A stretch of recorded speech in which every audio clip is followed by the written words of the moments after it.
Good morning दोस्तों, Amit life maker YouTube channel पे आप लोगों का स्वागत है। आज हम लोग देख रहे हैं, हम देखें अपने चैनल पे per day weekly current affairs पे करते हैं। 7 दिन का आधा घंटा में हम इसको ख़त्म करते हैं। तो डेली मेरा करंट अफेयर्स इस चैनल पे चल ही रहा है। जैसे जनवरी का भी आज हम 10 जनवरी का कर चुके हैं अपने चैनल पे, और ये हम एक मंथ पीछे करके चल रहे हैं। दिसंबर ख़त्म कर रहे हैं। अभी दिसंबर का देखिए 9 से 14 तक का करेंगे करंट। उसके बाद दिसंबर ख़त्म हुआ तो फिर नवंबर का करेंगे। ऐसे करते करते हम एक साल पीछे तक का करंट अफेयर्स आप लोग को हम इस अपने चैनल पर करवा देंगे, जो कि आगे आने वाली एग्ज़ाम है बिहार शिक्षक भर्ती 4.0 और बीएसएससी और जो भी एग्ज़ाम है बिहार का या केंद्र का, किसी कोई भी एग्ज़ाम हो तो करंट अफेयर्स आपको यहीं से पूछा जाएगा 100% गारंटी के साथ। तो देखिए दोस्तों, हम 9 से 14 दिसंबर 2024 का करंट करने वाले हैं। देखिए, सबसे पहले हम स्टार्ट करते हैं इसमें अंतर्राष्ट्रीय current affairs, international current affairs. जो तो इसमें पहला क्वेश्चन है आपको, पहली बार डैश नारकोटिक ड्रग्स पर संयुक्त राष्ट्र आयोग की अध्यक्षता करेगा। कौन करेगा? तो भारत करेगा। पहली बार भारत नारकोटिक्स ड्रग्स पर संयुक्त राष्ट्र आयोग की अध्यक्षता करेगा। पहली बार भारत संयुक्त राष्ट्र के नारकोटिक्स ड्रग्स आयोग की अध्यक्षता करेगा। भारत को नारकोटिक्स ड्रग्स आयोग CND के 68वें सदस्य की अध्यक्षता करने के लिए चुना गया है। वियना में संयुक्त राष्ट्र में भारत के स्थायी प्रतिनिधि शंभू कुमारन ने आधिकारिक तौर पर CND की अध्यक्षता संभाली। नारकोटिक्स ड्रग्स कंट्रोल CND संयुक्त राष्ट्र का ड्रग्स से संबंधित मामलों पर राष्ट्रीय नीति निर्माण निकाय है। यह पहली बार है जब भारत को इस महत्वपूर्ण संयुक्त राष्ट्र निकाय का अध्यक्ष नामित किया गया है। नारकोटिक्स ड्रग्स आयोग की स्थापना आर्थिक और सामाजिक परिषद द्वारा 1946 में की गई थी। 2 नंबर में है, बुर्किना फासो के सैन्य जुंटा ने रिम तालबा जीन इमैनुएल ओएड्रागो को प्रधानमंत्री नियुक्त किया गया। बुर्किना फासो एक डैश देश है। कौन सा देश है? पश्चिमी अफ्रीकी देश है। बुर्किना फासो एक पश्चिमी अफ्रीकी देश है। बुर्किना फासो ने सैन्य जुटा ने रिम तालबा जीन इमैनुएल ओएड्रागो को प्रधानमंत्री नियुक्त किया गया। रिम तालबा जीन इमैनुएल ओएड्रागो संचार मंत्री और सरकार के प्रवक्ता थे। रिम तालबा जीन इमैनुएल ओएड्रागो पश्चिम अफ्रीकी देश के नए प्रधानमंत्री होंगे। पश्चिमी अफ्रीकी देश के नए प्रधानमंत्री होंगे। जुंटा नेता इब्राहिम ट्रोरे ने कहा। ट्रोरे ने प्रधानमंत्री अपोलिनायर जोआचिम कैलेम डी तामलेला को बर्खास्त करने का फरमान जारी किया था। बुर्किना फासो के सत्तारूढ़ सैन्य जुंटा ने सरकार को भंग करने के एक दिन बाद एक नए प्रधानमंत्री की नियुक्ति की। पश्चिमी अफ्रीकी देश बुर्किना फासो में जुंटा ने सितंबर 2022 में सत्ता पर कब्जा कर लिया था। 3 नंबर क्वेश्चन है दोस्तों, मोहम्मद अल बशीर को निम्नलिखित में से किसी देश का कार्यवाहक प्रधानमंत्री नियुक्त किया गया है? तो सीरिया का। मोहम्मद अल बशीर को सीरिया की माध्यमिक सरकार का कार्यवाहक प्रधानमंत्री नियुक्त किया गया है। कुछ दिन पहले ही राष्ट्रपति बशर अल असद को उखाड़ फेंकने वाले पूर्व विद्रोहियों के समर्थन से श्री बशीर 1 मार्च 2025 तक अंतरिम सरकार के प्रमुख के रूप में काम करेंगे। अल बशीर ने सीरिया की राजधानी दमिश्क में 12 दिवसीय हमले से पहले विद्रोहियों के नेतृत्व वाली साल्वेशन सरकार को चलाया था। अतीत में मोहम्मद अल बशीर, जो सीरिया के अधिकांश हिस्सों में प्रसिद्ध नहीं है, ने उत्तर पश्चिम के एक छोटे विद्रोही नियंत्रित क्षेत्र में सरकार की देखरेख की थी। 4 नंबर क्वेश्चन है, जॉन महामा को किस देश का राष्ट्रपति चुना गया है? तो घाना का राष्ट्रपति चुना गया है। हाल ही में हुए राष्ट्रपति चुनाव में पूर्व राष्ट्रपति और विपक्षी उम्मीदवार जॉन महामा को अफ्रीकी देश घाना का राष्ट्रपति चुना गया। जेन नाना ओपोक अग्येमंग को देश का उपराष्ट्रपति चुना गया। यह घाना के उपराष्ट्रपति चुनी जाने वाली पहली महिला है। जॉन महामा 7 जनवरी 2025 को मौजूदा राष्ट्रपति नाना अडो डंकवा अकुफो अडो का स्थान लेंगे। वर्तमान राष्ट्रपति नाना अकुफो एडो ने चुनाव नहीं लड़ा, क्योंकि घाना के 1992 के संविधान के अनुसार एक व्यक्ति देश का राष्ट्रपति सिर्फ 2 बार बन सकता है। 5 नंबर क्वेश्चन है, केंद्रीय शिक्षा मंत्री धर्मेंद्र प्रधान ने PM ई-विद्या DTH 24/7 चैनल 3131 लॉन्च किया है। इसका प्राथमिक उद्देश्य क्या है? तो इसका प्राथमिक उद्देश्य है एवं संशय होगा भारतीय सांकेतिक भाषा को बढ़ावा देना। केंद्रीय शिक्षा मंत्री धर्मेंद्र प्रधान ने भारतीय सांकेतिक भाषा ISL के लिए PM ई-विद्या DTH 24/7 चैनल लॉन्च किया है। यह चैनल भारतीय सांकेतिक भाषा को बढ़ावा देगा, जिसे ISL को एक भाषा और एक विषय के रूप में बढ़ावा देने के लिए संकल्पित किया गया है। यह राष्ट्रीय शिक्षा नीति NEP 2020 के उद्देश्यों के अनुरूप एक कदम है और देश भर में श्रवण बाधित छात्रों के लिए शैक्षिक अनुभव को बदल देगा। चैनल स्कूली बच्चों, शिक्षकों, शिक्षाविदों और अन्य हितधारकों के लिए सीखने की कंटेंट प्रदान करेगा। 6 नंबर क्वेश्चन है दोस्तों, दिसंबर 2024 में किस राज्य सरकार ने सार्वजनिक रूप से गोमांस खाने पर प्रतिबंध लगा दिया है? तो असम सरकार ने सार्वजनिक रूप से गोमांस खाने पर प्रतिबंध लगा दिया। असम में होटलों, रेस्तरां, त्योहारों और सामुदायिक कार्यक्रमों में गोमांस खाने पर तत्काल प्रभाव से प्रतिबंध लगा दिया गया है। धार्मिक, सामाजिक और अन्य सार्वजनिक समारोह में गोमांस नहीं परोसा जाएगा। यह प्रावधान असम मवेशी संरक्षण अधिनियम 2021 को मजबूत करने के लिए जोड़ा गया है। यह अधिनियम कुछ क्षेत्रों में मवेशियों की हत्या और गोमांस की बिक्री पर प्रतिबंध लगाता है, जहां हिंदू, जैन और सिख बहुसंख्यक है। 7 नंबर क्वेश्चन है, हॉर्नबिल महोत्सव प्रसिद्ध त्योहार 2024 में अपना 25वां वर्ष मना रहा है। यह किस राज्य का प्रमुख त्योहार है? हॉर्नबिल महोत्सव तो नागालैंड का है। नागालैंड का प्रमुख पर्यटन और सांस्कृतिक महोत्सव हॉर्नबिल महोत्सव 2024 में अपनी 25वीं वर्षगांठ मना रहा है। हॉर्नबिल महोत्सव की शुरुआत 2000 में नागालैंड सरकार ने नागा संस्कृति के उत्सव के रूप में की थी, लेकिन समय के साथ इसकी लोकप्रियता और कद बढ़ता गया और अब इसमें राष्ट्रीय और अंतर्राष्ट्रीय पर्यटक शामिल होते हैं। हॉर्नबिल महोत्सव, जिसका नाम हॉर्नबिल पक्षी से लिया गया है, इसे लोकप्रिय रूप से त्योहारों का महोत्सव भी कहा जाता है। हॉर्नबिल महोत्सव के 25वें संस्करण का उद्घाटन समारोह 1 दिसंबर 2024 को किसामा हेरिटेज विलेज में आयोजित किया गया और इसका उद्घाटन नागालैंड के मुख्यमंत्री नेफ्यू रियो ने किया। इस वर्ष हॉर्नबिल महोत्सव के अंतर्राष्ट्रीय भागीदार यूनाइटेड किंगडम, संयुक्त राज्य अमेरिका, जापान और पेरू है। इस वर्ष के हॉर्नबिल महोत्सव का भागीदार राज्य सिक्किम है। देखिए 8 नंबर क्वेश्चन है, मेकांग गंगा धम यात्रा का कौन सा संस्करण नई दिल्ली में शुरू हुआ है? तो चौथा।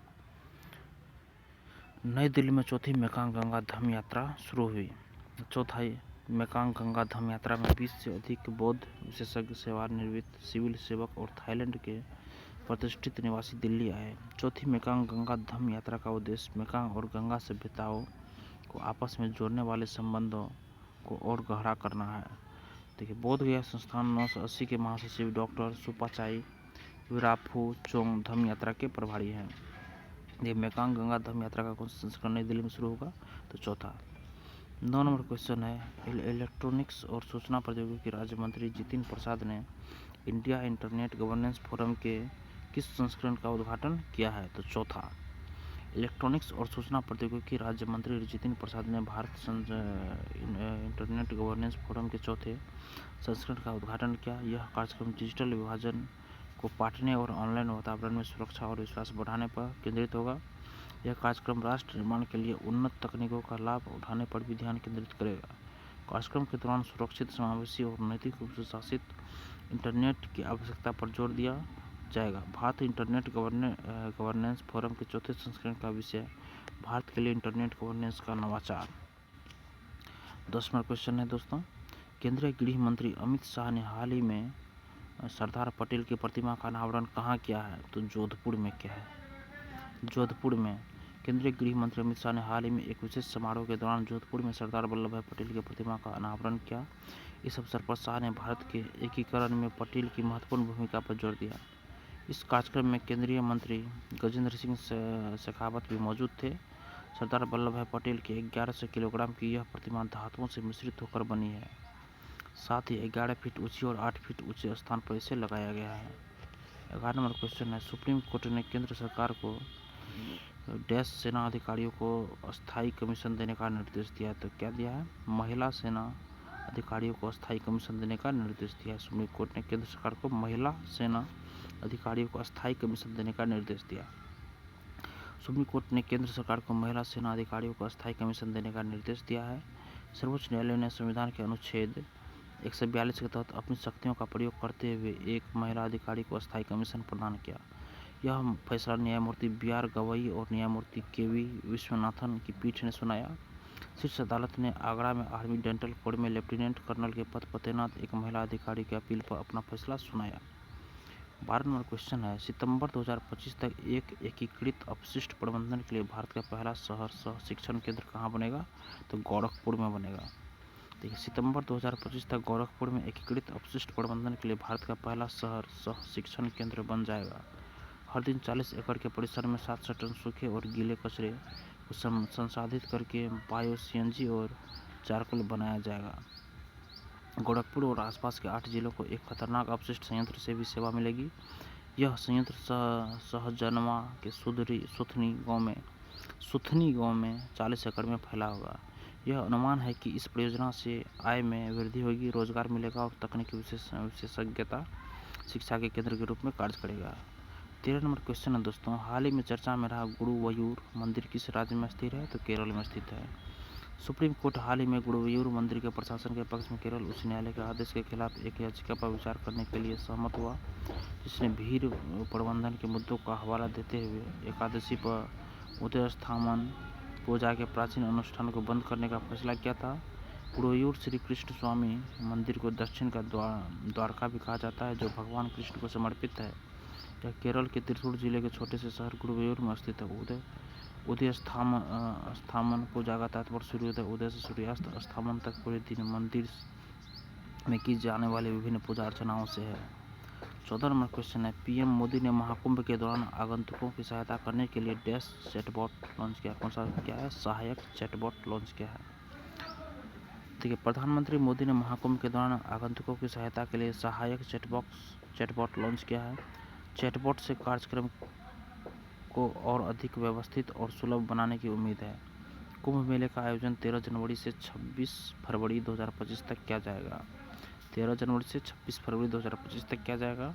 प्रधानमंत्री नरेंद्र मोदी ने प्रयागराज में बुनियादी ढांचे को मजबूत करने के लिए 7,000 करोड़ रुपए परियोजनाओं का भी उद्घाटन किया। इसमें 10 नए सड़क पुलों और फ्लाईओवरों, अस्थायी घाटों और नदी के किनारे की सड़कों का निर्माण शामिल है। 15 नंबर क्वेश्चन है दोस्तों, रेलवे संशोधन विधेयक 2024 लोकसभा द्वारा पारित किया गया है। निम्नलिखित में से कौन सा कथन सही है? तो इसका ऑप्शन 1, 2 दोनों सही है। विधेयक रेलवे अधिनियम 1989 में संशोधन करना चाहता है। तो में यह रेलवे बोर्ड की शक्ति को बढ़ाएगा। देखिए, रेलवे संशोधन विधेयक 2024 लोकसभा से पारित हो गया है। यह विधेयक रेलवे अधिनियम 1989 में संशोधन करने का प्रयास करता है, जिससे रेलवे बोर्ड की शक्ति में वृद्धि होगी। इसका उद्देश्य रेलवे बोर्ड के कामकाज और स्वतंत्रता में सुधार करना होगा। यह विधेयक केंद्र सरकार को रेलवे बोर्ड की संरचना, जिसमें सदस्यों की संख्या, उनकी योग्यता, अनुभव और सेवा की शर्तें शामिल है, निर्धारित करने का अधिकार प्रदान करेगा। देखिए, अब खेल से हम लोग क्वेश्चन करने वाले, खेल स्पोर्ट्स से। सम्मी सिल्वा एशियाई क्रिकेट परिषद के अध्यक्ष बने। वह किस देश से संबंधित है? श्रीलंका से संबंधित। श्रीलंका के सम्मी सिल्वा एशियाई क्रिकेट परिषद के अध्यक्ष बने। उन्होंने भारत के जय शाह का स्थान लिया है, जो 1 दिसंबर को अंतर्राष्ट्रीय क्रिकेट परिषद के अध्यक्ष बने हैं। 3 बार ACC अध्यक्ष रहने के बाद जय शाह का कार्यकाल खत्म हो गया है। सम्मी सिल्वा श्रीलंका क्रिकेट बोर्ड के 3 बार अध्यक्ष रह चुके हैं। इसके लिए वो ACC में भी काम कर चुके हैं। सम्मी सिल्वा पहले संगठन की वित्त एवं विवरण समिति के अध्यक्ष के रूप में कार्यरत थे। 17 नंबर क्वेश्चन है, बांग्लादेश ने किस देश को हराकर पुरुष एशिया अंडर 19 क्रिकेट कप जीता है? तो भारत को हराकर बांग्लादेश ने पुरुष अंडर 19 क्रिकेट कप जीता है। देखिए, बांग्लादेश ने भारत को 59 रनों से हराकर पुरुष एशिया अंडर 19 क्रिकेट कप जीता। बांग्लादेश ने फाइनल में भारत को हराकर भारतीय कप्तान मोहम्मद अमन ने सबसे ज़्यादा 26 रन बनाए, जबकि ऑलराउंडर हार्दिक राज ने 21 गेंदों में 24 रन बनाए। आखिर में बांग्लादेश ने भारत को 36 ओवर में 139 रन पर आउट कर दिया। ACC अंडर 19 एशिया कप एशियाई क्रिकेट परिषद ACC के सदस्यों के एशियाई पुरुष अंडर 19 राष्ट्रीय क्रिकेट टीमों द्वारा खेला जाने वाला टूर्नामेंट है। 18 नंबर क्वेश्चन है, फार्मूला 2 में कंस्ट्रक्टर्स चैंपियनशिप जीतकर इतिहास रचने वाले पहले भारतीय कौन बने हैं? तो कुशमैनी। भारतीय ड्राइवर कुशमैनी ने FLA, FIA, F2 constructors world championship जीतने वाले पहले भारतीय बनकर इतिहास रच दिया है, जो मोटर स्पोर्ट्स की दुनिया में एक बड़ी उपलब्धि है। F2 पोल पोजीशन हासिल करने वाले पहले भारतीय मैनी ने F2 सीरीज में पोल पोजीशन हासिल करने वाले पहले भारतीय बनकर इतिहास रच दिया है। इनविक्टा रेसिंग की सफलता में भूमिका मैनी का प्रदर्शन इनविक्टा रेसिंग की चैंपियनशिप जीत के महत्वपूर्ण था, जिसमें हंगरी में एक रेस जीती सहित 5 पोडियम फिनिश हासिल करना शामिल था। 19 नंबर क्वेश्चन है, 2024 WTA वर्ष की सर्वश्रेष्ठ खिलाड़ी किसे चुना गया है? तो आर्याना सबलंका को। देखिए, बेलारूस की आर्याना सबलंका को 2024 के लिए WTA महिला टेनिस संघ प्लेयर ऑफ द ईयर चुना गया है। यह पहली बार जब आर्याना सबलंका ने WTA का वर्ष की सर्वश्रेष्ठ खिलाड़ी का पुरस्कार जीता है। अक्टूबर 2024 में वो पहली बार विश्व नंबर 1 रैंक की महिला खिलाड़ी बनी और 2024 वर्ष के अंत तक विश्व नंबर 1 खिलाड़ी रही। महिला टेनिस संघ WYA की स्थापना 1973 में दिग्गज अमेरिकी टेनिस खिलाड़ी बिली जीन किंग ने की थी। और 20वां क्वेश्चन है हमारा, BWF super 100 Guwahati masters 2024 badminton open का पुरुष एकल खिताब किसने जीता? तो ऑप्शन इसका सही होगा बी नंबर, सतीश करुणाकरन।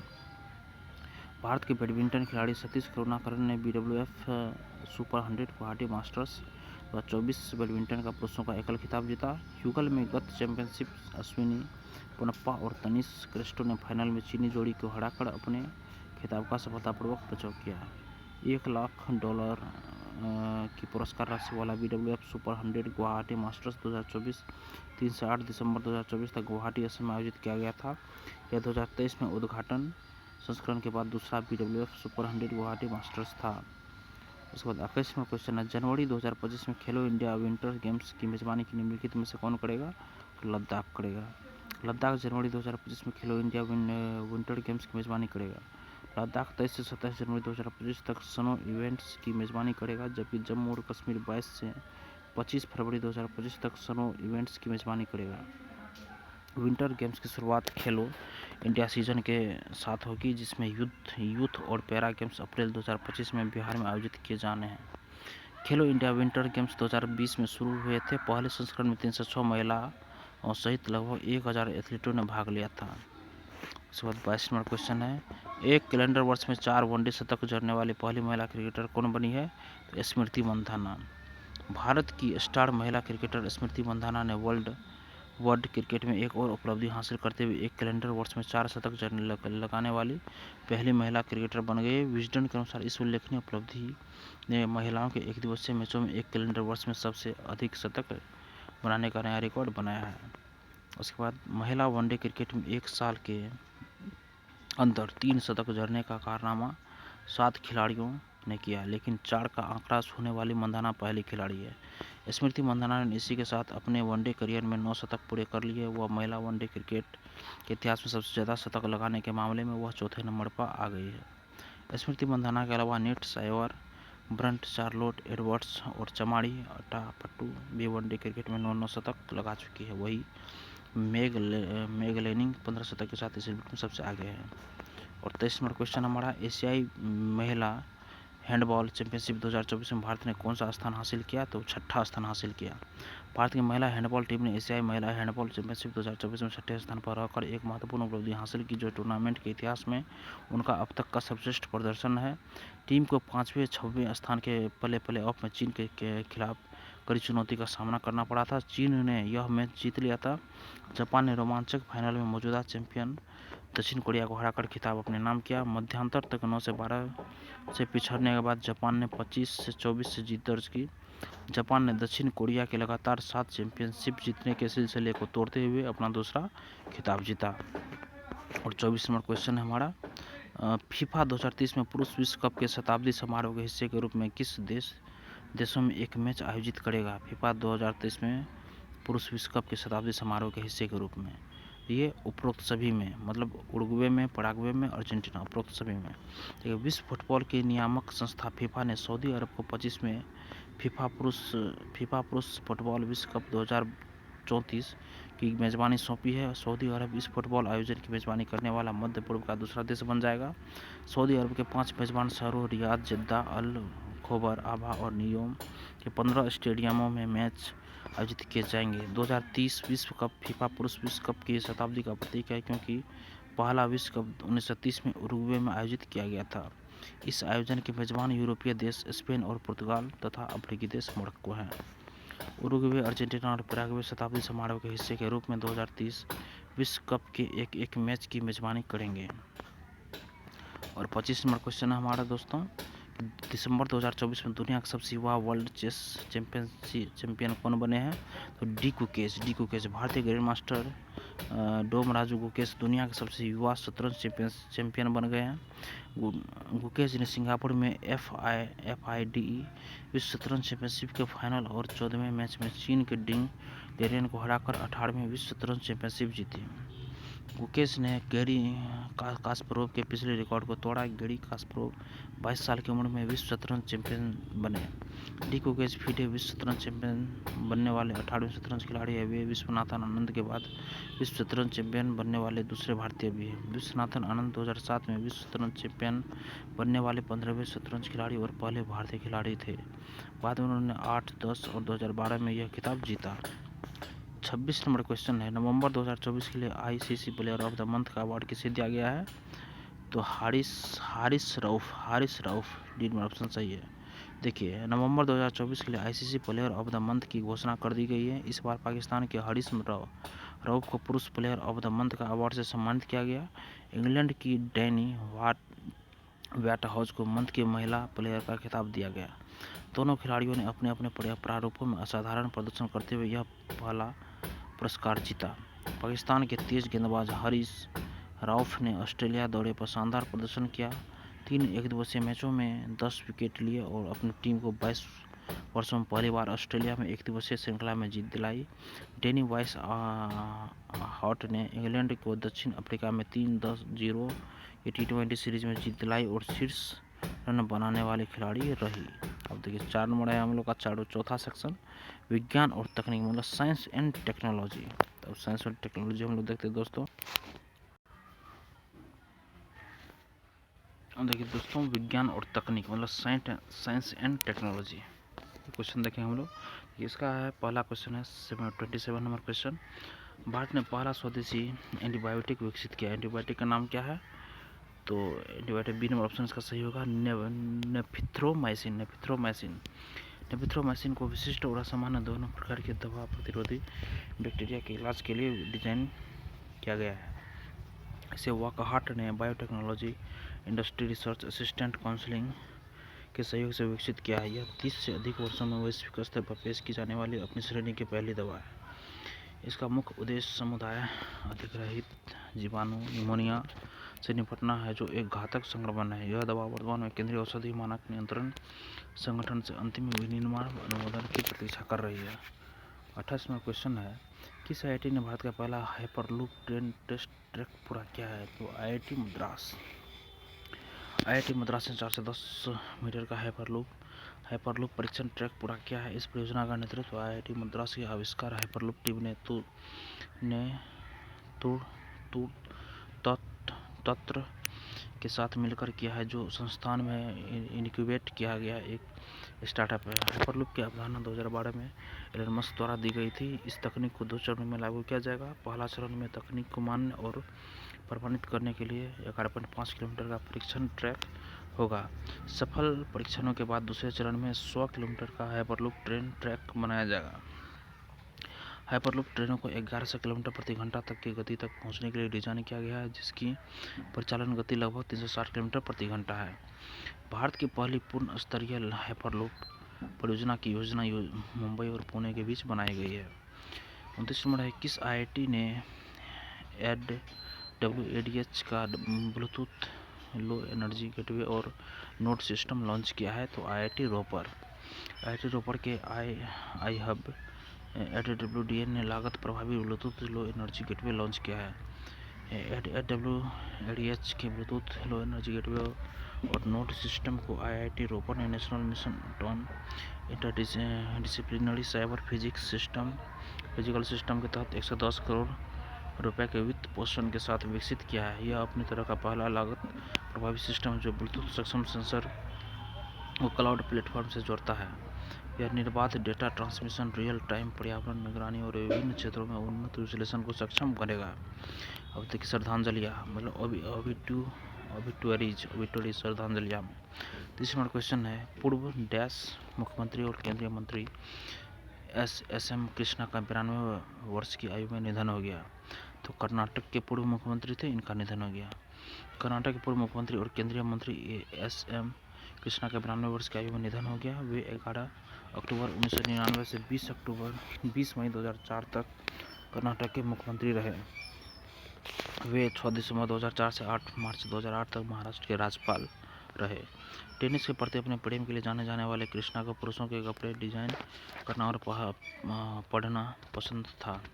ये 1982 में संयुक्त राष्ट्र और 1965 में न्यूजीलैंड में राष्ट्रमंडल संसदीय सम्मेलन में भारतीय प्रतिनिधिमंडल का भी हिस्सा थे। ये 1990 में वेस्टमिंस्टर में राष्ट्रमंडल संसदीय संगोष्ठी में एक प्रतिनिधि थे। 6 नंबर है हम लोग का सेक्शन, नियुक्तियां और इस्तीफा। देखिए, इसका पहला क्वेश्चन है, भारतीय रिजर्व बैंक आरबीआई का 26वां गवर्नर किसे नियुक्त किया गया है? तो संजय मल्होत्रा को। भारतीय रिजर्व बैंक का 26वां गवर्नर कौन है? संजय मल्होत्रा। देखिए, राजस्व सचिव संजय मल्होत्रा को भारतीय रिजर्व बैंक का 26वां गवर्नर नियुक्त किया गया है। उसका कार्यकाल 11 दिसंबर 2024 से शुरू होगा और 3 साल तक चलेगा। वह शक्तिकांत दास का स्थान लेंगे, जिन्होंने आरबीआई गवर्नर के रूप में 6 साल का कार्यकाल पूरा किया है। संजय मल्होत्रा वह वित्त मंत्रालय में वित्तीय सेवा विभाग में सचिव के रूप में काम कर चुके हैं। शक्तिकांत दास का कार्यकाल 10 दिसंबर 2024 को समाप्त हो गया है। उन्होंने 12 दिसंबर 2018 को आरबीआई के 25वें गवर्नर के रूप में पदभार ग्रहण किया और उनका कार्यकाल 2021 में बढ़ा दिया गया था। उसके बाद अगला क्वेश्चन है, हाल ही में बीसीसीआई का कार्यवाहक सचिव किसे नियुक्त किया गया है? तो देवजीत सेकिया को। भारतीय क्रिकेट कंट्रोल बोर्ड के अध्यक्ष रोजर बिन्नी ने संयुक्त सचिव देवजीत सेकिया को बोर्ड का अंतिम सचिव नियुक्त किया है। यह शाह के आईसीसी अध्यक्ष बनने के बाद से ही बीसीसीआई सचिव का पद खाली था। वह इस पद पर सितंबर 2025 तक काम करेंगे। उसके बाद रिक्त पद को अस्थायी रूप से भर दिया जाएगा। असम निवासी सेकिया फर्स्ट क्लास क्रिकेटर रहे हैं। सेकिया ने साल 1991 में असम के लिए रणजी ट्रॉफी डेब्यू किया। उन्होंने बतौर विकेटकीपर बैटर अपना करियर शुरू किया। वह 2019 में बीसीसीआई के संयुक्त सचिव बने थे।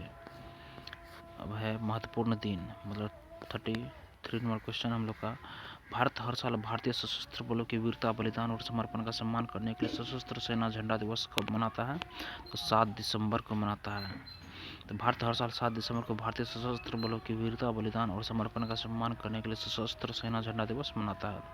यह दिन देश की स्वतंत्रता और सुरक्षा की रक्षा करने वाले सेना, नौसेना और वायु सेना के कर्मियों की अटूट प्रतिबद्धता की याद दिलाता है। यह नागरिकों के लिए सशस्त्र बलों के कर्मियों, दिग्गजों और उनके परिवारों के कल्याण के लिए आभार व्यक्त करने और योगदान देने का दिन भी है। सशस्त्र सेना झंडा दिवस मनाने की शुरुआत 7 दिसंबर 1949 को रक्षा मंत्रालय के तत्वाधान में हुई थी। 34 नंबर क्वेश्चन है, संयुक्त राष्ट्र महासभा ने सर्वसम्मति से स्वीकार करते हुए किस तिथि को विश्व ध्यान दिवस घोषित किया है? तो 21 दिसंबर को। संयुक्त राष्ट्र महासभा ने भारत द्वारा सह परियोजन एक मसौदा प्रस्ताव को सर्वसम्मति से स्वीकार करते हुए 21 दिसंबर को विश्व ध्यान दिवस घोषित किया। भारत के साथ लिechtenstein, श्रीलंका, नेपाल, मेक्सिको और अंडोरा उन देशों के मुख्य समूह के सदस्य थे जिन्होंने 193 सदस्यीय संयुक्त राष्ट्र महासभा में विश्व ध्यान दिवस शीर्षक वाले प्रस्ताव को सर्वसम्मति से पारित करने में अहम भूमिका निभाई। 21 दिसंबर शीतकालीन अयनांत या संक्रांति का दिन है, जो भारतीय परंपरा के अनुसार उत्तरायण की शुरुआत होता है, जो विशेष रूप से आंतरिक चिंतन और ध्यान के लिए वर्ष के एक शुभ समय की शुरुआत होती है। अमेरिका के नेब्रास्का प्रांत में 6 दिसंबर को महात्मा गांधी स्मृति दिवस घोषित किया गया और यहाँ के लिंकन शहर में स्थित सरकारी कार्यालय स्टेट कैपिटल परिसर में उनकी आवास प्रतिमा का अनावरण किया गया। 35 नंबर क्वेश्चन है, हर साल अंतर्राष्ट्रीय भ्रष्टाचार विरोधी दिवस कब मनाया जाता है? तो 9 दिसंबर को मनाया जाता है। हर साल अंतर्राष्ट्रीय भ्रष्टाचार विरोधी दिवस कब मनाया जाता है? तो 9 दिसंबर को मनाया जाता है। हर साल 9 दिसंबर को अंतर्राष्ट्रीय भ्रष्टाचार विरोधी दिवस मनाया जाता है। अंतर्राष्ट्रीय भ्रष्टाचार विरोधी दिवस 2024 का विषय है भ्रष्टाचार के खिलाफ युवाओं का एकजुट होना, कल की अखंडता को आकार देना। संयुक्त राष्ट्र कार्यालय ड्रग्स और अपराध हर साल अंतर्राष्ट्रीय भ्रष्टाचार विरोधी दिवस का आयोजन करता है। संयुक्त राष्ट्र महासभा ने भ्रष्टाचार के बारे में जागरूकता बढ़ाने के लिए 9 दिसंबर को अंतर्राष्ट्रीय भ्रष्टाचार विरोधी दिवस के रूप में अपनाया। यह दिन 2005 से हर साल मनाया जा रहा है। 36वां क्वेश्चन है, हर साल विश्व मानवाधिकार दिवस कब मनाया जाता है? तो 10 दिसंबर को मनाया जाता है। विश्व मानवाधिकार दिवस प्रतिवर्ष 10 दिसंबर को दुनिया भर में मनाया जाता है। संयुक्त राष्ट्र महासभा ने 1948 में मानव अधिकारों की सार्वभौम घोषणा को अपनाया। हमारे अधिकार हमारा भविष्य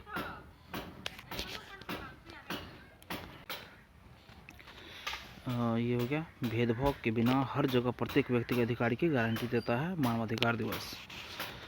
और हमारा 37 नंबर क्वेश्चन है अगला, इसमें बोल रहा है अंतर्राष्ट्रीय पर्वत दिवस हर साल कब मनाया जाता है? तो 11 दिसंबर को मनाया जाता है। अंतर्राष्ट्रीय पर्वत दिवस हर साल 11 दिसंबर को मनाया जाता है। इसका उद्देश्य पहाड़ों के बारे में जागरूकता बढ़ाना और उनके पारिस्थितिक तंत्र को बहाल करने के महत्व को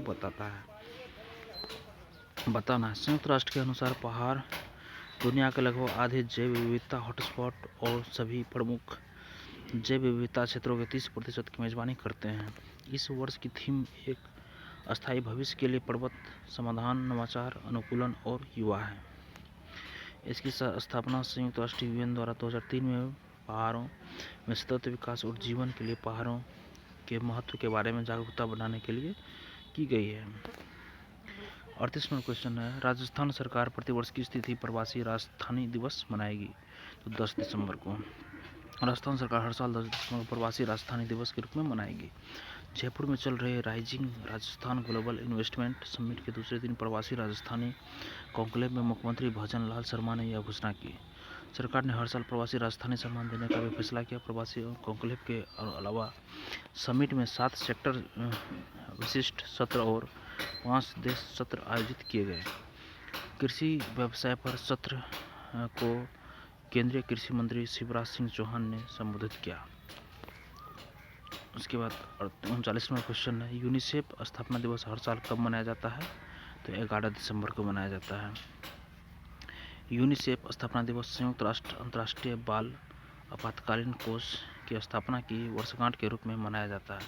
2024 में यह दिन 78 वर्ष की समर्पित सेवा को याद करने और बच्चों के जीवन को बेहतर बनाने के प्रयासों पर विचार करने का अवसर प्रदान करता है। यूनिसेफ की स्थापना 11 दिसंबर 1946 को लुडविक राजचमन, एक प्रसिद्ध सार्वजनिक स्वास्थ्य विशेषज्ञ के नेतृत्व में संयुक्त राष्ट्र महासभा द्वारा की गई थी। 1950 में यूनिसेफ का उद्देश्य बच्चों और महिलाओं की दीर्घकालिक जरूरतों को पूरा करने के लिए विस्तारित किया गया। 1953 में इसे संयुक्त राष्ट्र प्रणाली का अस्थायी सदस्य घोषित किया गया, जिससे यह बच्चों के अधिकारों का वैश्विक प्रवक्ता बन गया। अंतर्राष्ट्रीय तटस्थता दिवस प्रतिवर्ष कब मनाया जाता है? तो 12 दिसंबर को मनाया जाता है। देखिए, अंतर सरकारी संबंधों में तटस्थता के महत्व के बारे में जागरूकता बढ़ाने और वैश्विक स्तर पर शांति और सुरक्षा को मजबूत करने के लिए हर साल 12 दिसंबर को अंतर्राष्ट्रीय तटस्थता दिवस मनाया जाता है। संयुक्त राष्ट्र के अनुसार तटस्थता एक कानूनी स्थिति है जो किसी देश द्वारा अन्य राज्यों के बीच युद्ध में किसी भी प्रकार की भागीदारी से दूर रहने तथा युद्धरत पक्षों के प्रति निष्पक्ष रवैया बनाए रखने से उत्पन्न होता है। भारत ने ऐतिहासिक रूप से वैश्विक राजनीति में तटस्थता की नीति अपनाई है। शीत युद्ध के दौरान जब विश्व 2 शक्ति गुटों अमेरिका और सोवियत संघ में विभाजित था, भारत ने तटस्थ रहने का निर्णय लिया। 2 फरवरी 2017 को संयुक्त राष्ट्र महासभा ने तुर्कमेनिस्तान द्वारा प्रस्तुत प्रस्ताव 71/275 को बिना वोट के अपनाया, जिसे संयुक्त राष्ट्र द्वारा 12 दिसंबर 1995 से अस्थायी रूप से तटस्थ राज्य के रूप में मान्यता दी गई थी। 8वां सेक्शन है शिखर सम्मेलन और सम्मेलन, समिट्स एंड कॉन्फ्रेंस। शिखर सम्मेलन को समिट्स बोलते हैं और सम्मेलन को कॉन्फ्रेंस बोलते हैं। देखिए, 41 नंबर क्वेश्चन है, राइजिंग राजस्थान वैश्विक निवेश सम्मेलन और राजस्थान वैश्विक व्यापार एक्सपो का उद्घाटन किसने किया? तो नरेंद्र मोदी ने किया। प्रधानमंत्री नरेंद्र मोदी ने 9 दिसंबर 2024 को जयपुर राजस्थान में स्थित जयपुर प्रदर्शनी और कॉन्क्लेव सेंटर JECC में राइजिंग राजस्थान वैश्विक निवेश सम्मेलन 2024 और राजस्थान वैश्विक व्यापार एक्सपो का उद्घाटन किया। राजस्थान को वैश्विक निवेश के लिए एक प्रगतिशील और टिकाऊ गंतव्य के रूप में बढ़ावा देने के लिए 3 दिवसीय शिखर सम्मेलन और एक्सपो 9 से 11 दिसंबर 2024 तक राज्य की राजधानी जयपुर में आयोजित किया जा रहा है। यह राजस्थान सरकार के अगले 5 वर्षों में राज्य की अर्थव्यवस्था को दोगुना करके 350 बिलियन अमेरिकी डॉलर तक पहुंचने पहुंचाने के लक्ष्य का हिस्सा है। राइजिंग राजस्थान वैश्विक निवेश सम्मेलन 2024 का विषय है परिपूर्ण जिम्मेदार तैयार। शिखर सम्मेलन में 32 विदेशी देश भाग ले रहे हैं, जिनमें से 17 भागीदार देश हैं। 42 नंबर क्वेश्चन है 10वीं विश्व आयुर्वेद कांग्रेस और आरोग्य एक्सपो 2024 कहाँ आयोजित की गई?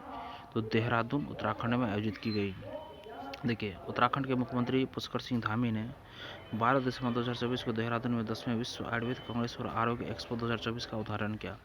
पहला आयुर्वेद सम्मेलन 2002 में केरल के कोच्चि में आयोजित किया गया था। यह हर 2 साल में आयोजित किया जाता है और विश्व आयुर्वेद कांग्रेस और आरोग्य एक्सपो का 9वां संस्करण 8 से 11 दिसंबर 2022 तक गोवा में आयोजित किया गया था। 10वां विश्व आयुर्वेद कांग्रेस और आरोग्य एक्सपो 2024 12 से 15 दिसंबर 2024 तक देहरादून में आयोजित किया जाएगा।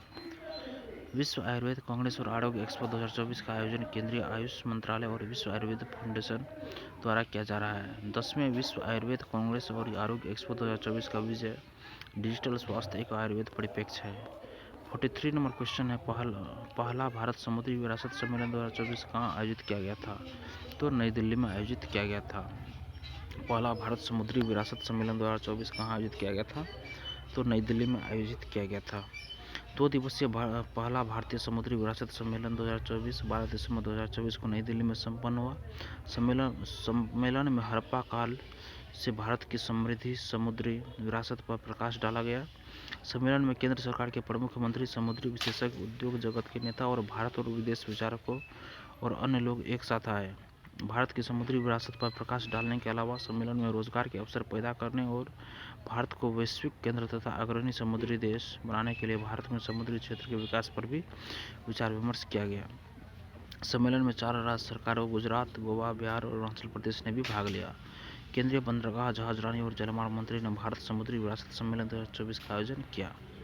44 नंबर क्वेश्चन है केंद्रीय मंत्री नितिन गडकरी ने डैश में बाउमा कॉन एक्सपो इंडिया 2024 का उद्घाटन किया? तो ग्रेटर नोएडा में। केंद्रीय मंत्री नितिन गडकरी ने ग्रेटर नोएडा के इंडिया एक्सपो सेंट्रल में बाउमा कॉल एक्सपो इंडिया 2024 का उद्घाटन किया। भारत के प्रमुख निर्माण, खनन और बुनियादी ढांचे के व्यापार मेले बाउमा कॉन एक्सपो इंडिया 2024 का उद्घाटन ग्रेटर नोएडा के इंडिया एक्सपो सेंटर में किया। इससे उद्योग जगत के शीर्ष नेताओं, नीति निर्माताओं और वैश्विक प्रतिनिधियों को एक मंच पर लाया। इस कार्यक्रम के दौरान अत्याधुनिक मशीनरी, टिकाऊ तकनीक और अगली पीढ़ी के निर्माण उपकरणों का लाइव प्रदर्शन किया गया।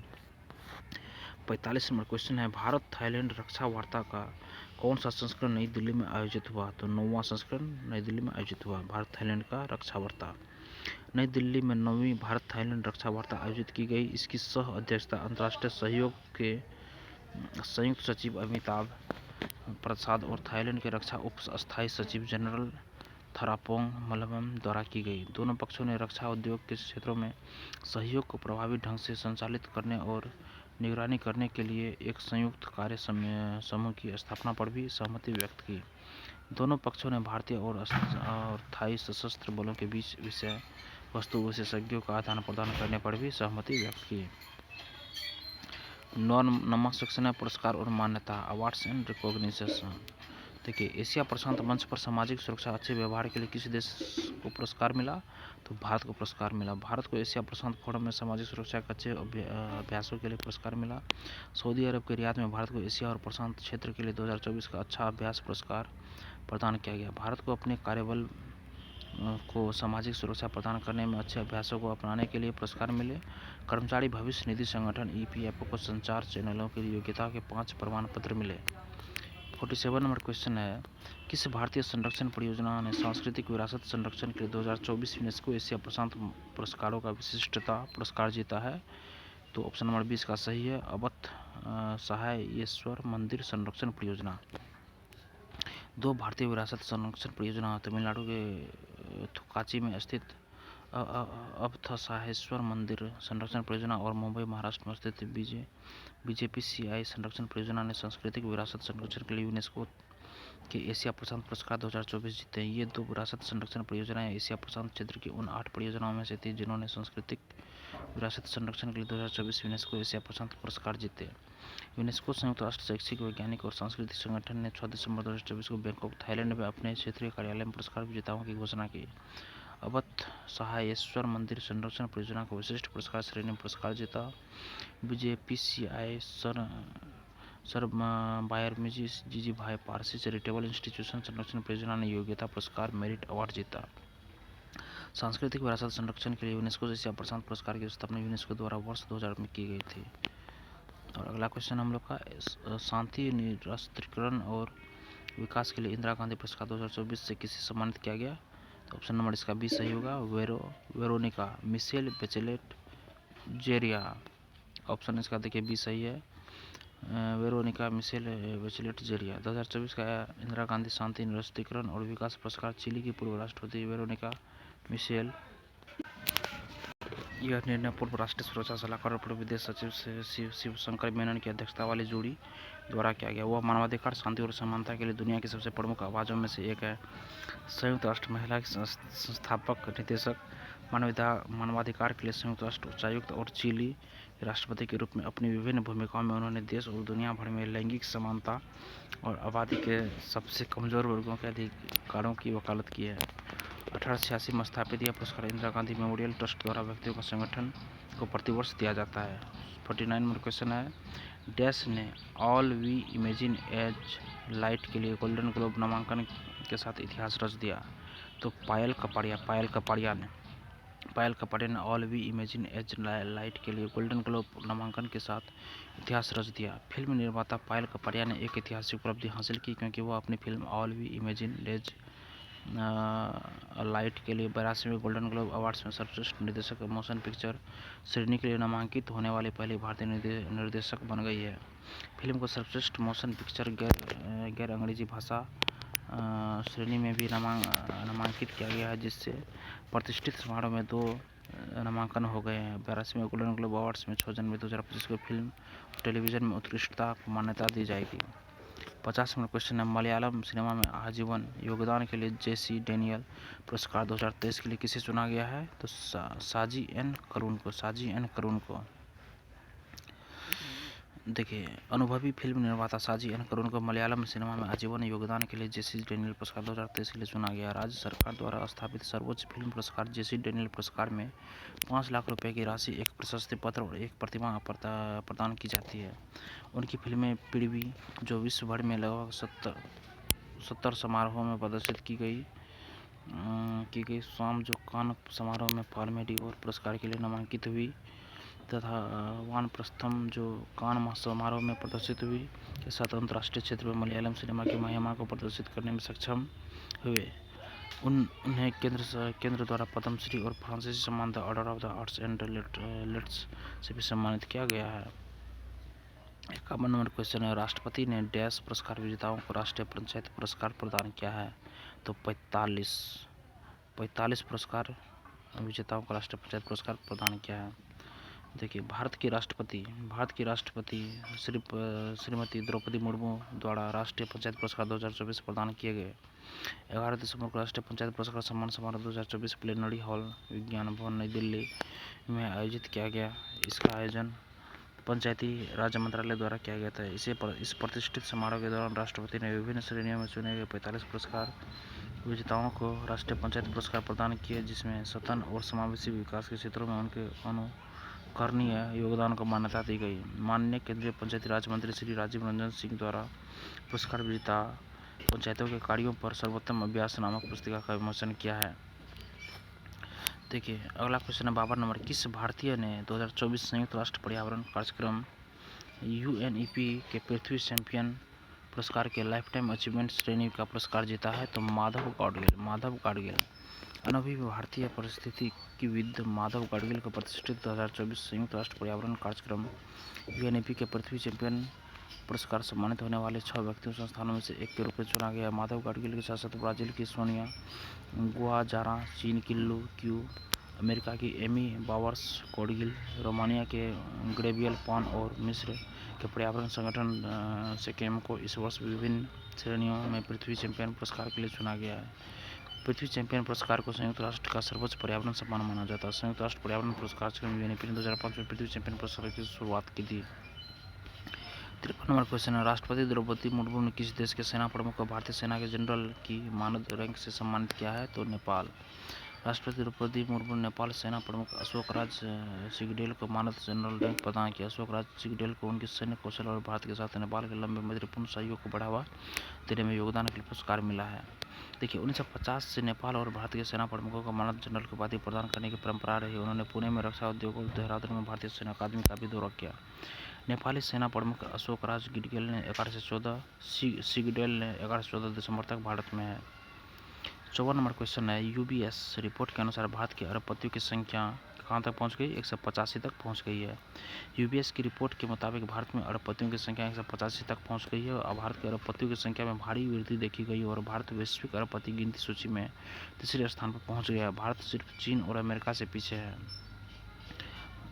भारत में अरबपतियों की संख्या 20% अधिक बढ़कर 2024 में 185 हो गई है। 2023 में 153 थी। चीनी अर्थव्यवस्था में अरबपतियों की संख्या में गिरावट देखी गई। 2015 से 2020 के बीच चीनी अरबपतियों की कुल संपत्ति दोगुनी से भी ज़्यादा बढ़ गई है। 55 नंबर क्वेश्चन है, दिसंबर 2024 में प्रतिष्ठित टाइम मैगजीन ने किसे पर्सन ऑफ द ईयर चुना है? तो डोनाल्ड ट्रंप को चुना है।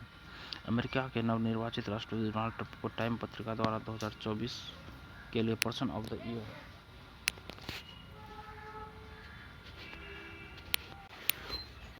डोनाल्ड ट्रंप 2016 में जब वे पहली बार राष्ट्रपति बने तो उन्हें टाइम पत्रिका का पर्सन ऑफ द ईयर भी चुना गया था। ट्रंप राष्ट्रपति पद की शपथ लेने वाले अमेरिका के इतिहास के सबसे बुजुर्ग राष्ट्रपति होंगे। 20 जनवरी को जब ट्रंप राष्ट्रपति की शपथ लेंगे तो उनकी उम्र 78 साल 221 दिन होगी। डोनाल्ड ट्रंप ऐसे जिन पर 2 बार महाभियोग चला, आपराधिक रूप से दोषी, पूर्व राष्ट्रपति और 2024 के अभियान के दौरान हत्या के 2 प्रयासों से बच गए। उनको व्हाइट हाउस में वापस वोट दिया गया है। तो 11 नंबर क्वेश्चन है, बैंकिंग और अर्थव्यवस्था। देखिए क्वेश्चन है, सेबी ने रिलायंस सिक्योरिटीज़ पर डैश का जुर्माना लगाया। कितना लगाया? 9 लाख का जुर्माना लगाया। सेबी ने रिलायंस सिक्योरिटीज़ पर 9 लाख का जुर्माना लगाया। सेबी ने यह जुर्माना इसलिए लगाया क्योंकि रिलायंस सिक्योरिटीज़ ने बाजार मानदंड और स्टॉक ब्रोकर नियमों का उल्लंघन किया। रिलायंस सिक्योरिटीज़ लिमिटेड एक सेबी पंजीकृत स्टॉक ब्रोकर है। सेबी एनएसई और बीएसई ने रिलायंस सिक्योरिटीज़ लिमिटेड के अधिकृत व्यक्तियों की खाता बही, अभिलेख और अन्य दस्तावेजों का ऑन साइट निरीक्षण किया। यह निरीक्षण अप्रैल 2022 से दिसंबर 2023 तक किया गया। सेबी ने 23 अगस्त 2024 को रिलायंस सिक्योरिटीज़ को कारण बताओ नोटिस जारी किया। 57 नंबर क्वेश्चन है, निम्नलिखित में से किसने उपयोगी जानकारी के प्रसार के लिए पॉडकास्ट को एक उपकरण के रूप में पेश किया? तो आरबीआई को। आरबीआई ने उपयोगी जानकारी के प्रसार के लिए एक उपकरण के रूप में पॉडकास्ट की शुरुआत की। भारतीय रिजर्व बैंक जनता के हित से संबंधित सूचनाओं के व्यापक प्रसार के लिए पॉडकास्ट लॉन्च करेगा। हाल ही के वर्षों में आरबीआई ने पारदर्शिता बढ़ाने और लोगों के बेहतर तरीके से जुड़ने के लिए अपने संचार टूल किट और तकनीकी का विस्तार किया है। पिछले कुछ वर्षों में एक केंद्रीय बैंक के रूप में आरबीआई सोशल मीडिया के माध्यम से जन जागरूकता गतिविधियों का प्रसार कर रहा है। 58 नंबर क्वेश्चन है, डैश ने म्यूल खातों के उपभोग के माध्यम से डिजिटल धोखाधड़ी को रोकने के लिए म्यूल हंटर नामक एक एआई मॉडल की शुरुआत की घोषणा की है। तो भारतीय रिजर्व बैंक। देखिए भारतीय रिजर्व बैंक ने म्यूल हंटर नामक एक आर्टिफिशियल इंटेलिजेंस और मशीन लर्निंग आधारित मॉडल की शुरुआत की घोषणा की है। एआईटीएम का उद्देश्य म्यूल खातों के उपयोग के माध्यम से डिजिटल धोखाधड़ी को रोकना और कम करना है। यह सार्वजनिक बुनियादी सुविधा reserve bank innovation hub Bengaluru द्वारा विकसित की गई है ताकि बैंकों को म्यूल बैंक खातों के मुद्दे को शीघ्रता से संबोधित करने और डिजिटल धोखाधड़ी को कम करने में मदद मिल सके।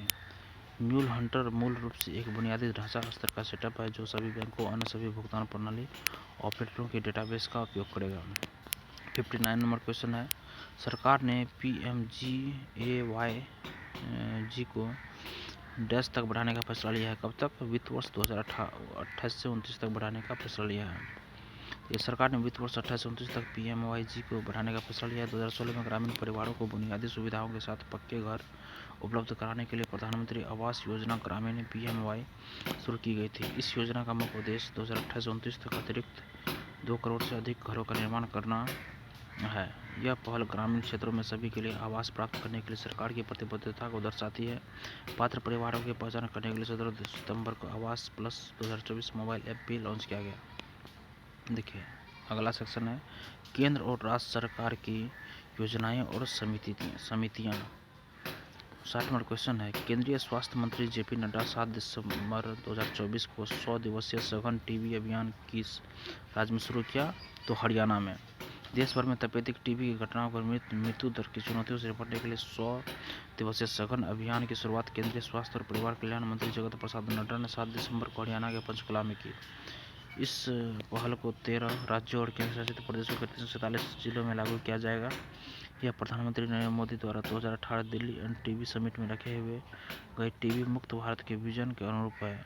तब ये देश भर में रोकथाम, निदान और उपचार सेवाओं को मजबूत करने के लिए कार्यक्रम द्वारा महत्वपूर्ण पहल शुरू की गई है। 61 नंबर क्वेश्चन है, केंद्रीय मंत्री मनोहर लाल खट्टर द्वारा ऊर्जावीर योजना शुरू की गई, इसके बारे में निम्नलिखित में से कौन सा कथन सही है? ऑप्शन देखिए, इसका फर्स्ट सही है। योजना का मुख्य उद्देश्य ऊर्जा दक्षता और नवीकरणीय ऊर्जा पहल को बढ़ावा देना है। केंद्रीय ऊर्जा और आवास एवं शहरी मामलों के मंत्री मनोहर लाल ने मुख्यमंत्री चंद्रबाबू नायडू के साथ विजयवाड़ा में ऊर्जावीर योजना का प्रारंभ किया। योजना का मुख्य उद्देश्य ऊर्जा दक्षता और नवीकरणीय ऊर्जा पहल को बढ़ावा देना। इस कार्यक्रम के तहत ऊर्जा संरक्षण और जीवन का तरीका बनाने के लिए समर्पित व्यक्तियों का एक नेटवर्क बनाया जाएगा। इस पहल के तहत आंध्र प्रदेश न केवल भारत के ऊर्जा बचत लक्ष्यों में योगदान देगा, बल्कि नागरिकों को अस्थायी प्रथाओं में सक्रिय रूप से भाग लेने के लिए सशक्त भी बनाएगा।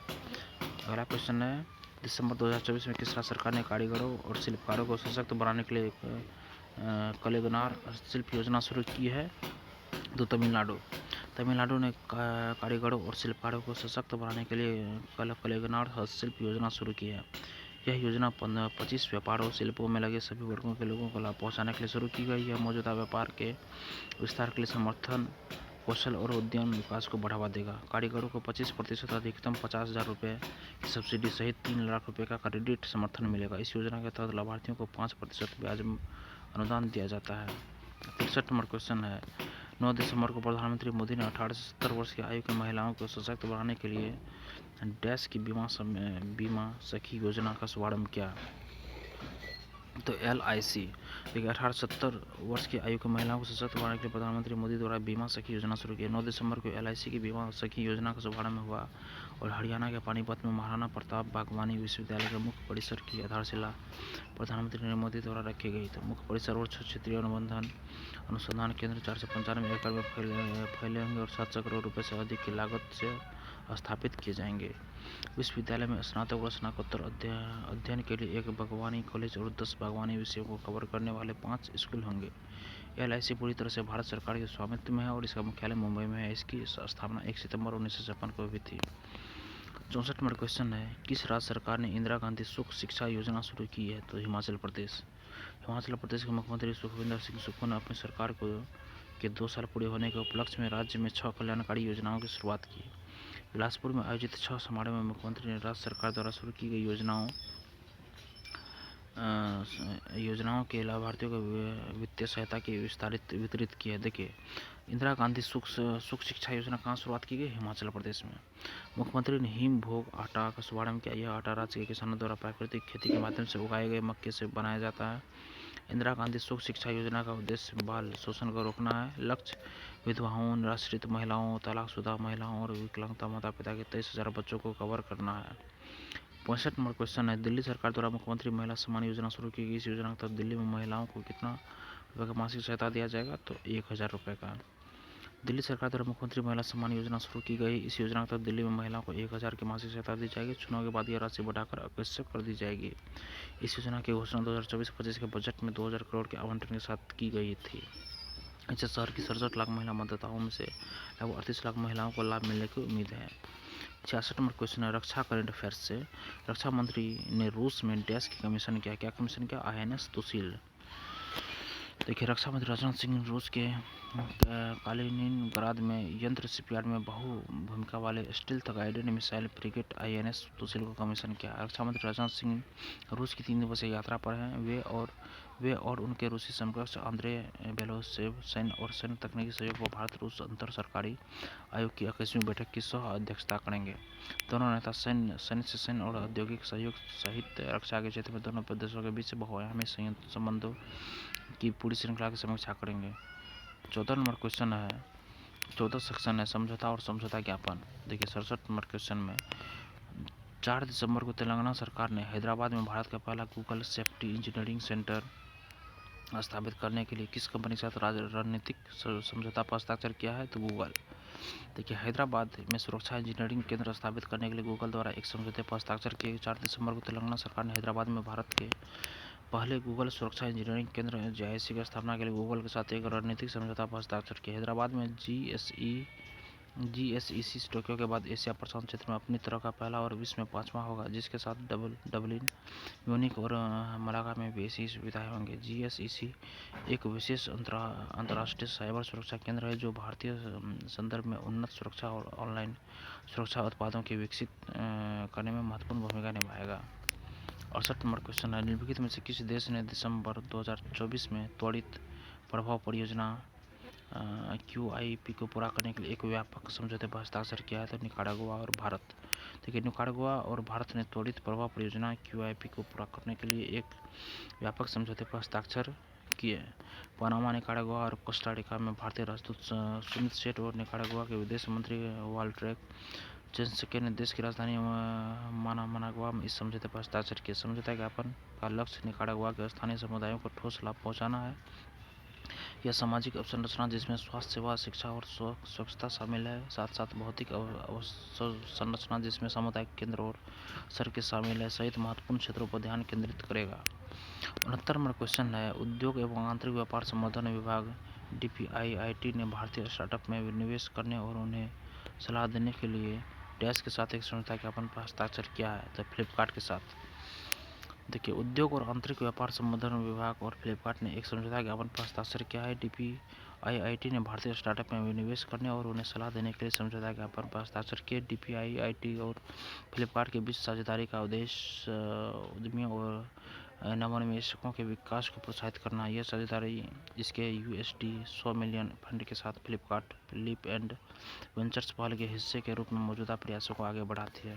देखिए, 70 नंबर क्वेश्चन है, BMW ग्रुप ने ग्रामीण भारत में शैक्षिक परिदृश्य को बदलने के उद्देश्य से किसके साथ समझौता किया है? तो यूनिसेफ के साथ। BMW ग्रुप ने गुणवत्तापूर्ण STEM विज्ञान, प्रौद्योगिकी, इंजीनियरिंग और गणित शिक्षा प्रदान करने पर ध्यान केंद्रित करने के उद्देश्यों को यूनिसेफ के साथ हाथ मिलाया है, जिसका उद्देश्य 4 राज्यों में 1 लाख बच्चों के लिए शिक्षा के परिदृश्य को बदलना है, जिसमें शुरुआती वर्षों से लेकर किशोरावस्था तक बुनियादी शिक्षा और STEM विज्ञान, प्रौद्योगिकी, इंजीनियरिंग और गणित कौशल पर ध्यान केंद्रित किया जाएगा। यह कार्यक्रम असम, झारखंड, तमिलनाडु और पश्चिम बंगाल में शुरू किए जाएंगे। भारत सरकार और 4 राज्य सरकारों के साथ मिलकर BMW और यूनिसेफ का लक्ष्य एक समावेशी शिक्षण वातावरण बनाना है जो लैंगिक समानता और शिक्षा के राष्ट्रीय लक्ष्यों का समर्थन करता है। और देखिए, 15वां सेक्शन है, विविध करंट अफेयर्स। 71 नंबर क्वेश्चन है, निम्नलिखित में से कौन सा भ्रूण के मस्तिष्क की 3D छवियां जारी करने वाला पहला शोध संगठन बन गया है? तो IIT मद्रास। IIT मद्रास भ्रूण के मस्तिष्क की 3D छवियां जारी करने वाला पहला शोध संगठन बन गया है। भ्रूण के मस्तिष्क की सबसे विस्तृत 3D उच्च रेजोल्यूशन वाली छवियां पर लॉन्च की गई। इसे IIT मद्रास के सुधा गोपालकृष्णन ब्रेन सेंटर द्वारा विकसित किया गया है। यह ब्रेन मैपिंग तकनीक की सेवाओं को आगे बढ़ाएगा और भारत को ब्रेन मैपिंग विज्ञान के वैश्विक लीग में स्थान दिलाएगा। सुधा गोपालकृष्णन ब्रेन सेंटर ने 51 से 32 मस्तिष्क खंडों को कैप्चर करने के लिए अत्यधिक ब्रेन मैपिंग तकनीक विकसित किया है। 72 नंबर क्वेश्चन देखिए क्या बोल रहा है। चल देखिए, लास्ट क्वेश्चन है, निम्नलिखित में से किसने मौसम भविष्यवाणी के लिए जेनकास्ट AI मॉडल लॉन्च किया है? तो गूगल ने मौसम की भविष्यवाणी के लिए एक AI मॉडल लॉन्च किया है। मौसम की भविष्यवाणी के लिए AI मॉडल जेनकास्ट को गूगल की डीप माइंड टीम ने लॉन्च किया है। जेनकास्ट ने European Centre for Medium Range Weather Forecast के बेहतर प्रदर्शन किया। यह दुनिया की शीर्ष परिचालन पूर्वानुमान प्रणाली है।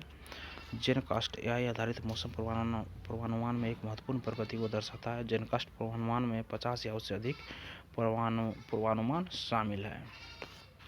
ये हमारा आज का वीकली करंट अफेयर्स हुआ 9 से 14 दिसंबर का, और ये ख़त्म हो चुका है। दोस्तों, आप लोग ये वीडियो को कम से कम 2 से 3 बार देखें ताकि आपको पूरा ये याद हो जाए। वीडियो देखने के लिए धन्यवाद दोस्तों। अगर आपको ये पसंद आया तो लाइक कीजिए, कमेंट कीजिए और शेयर कीजिए और सब्सक्राइब भी कीजिए। थैंक यू दोस्तों।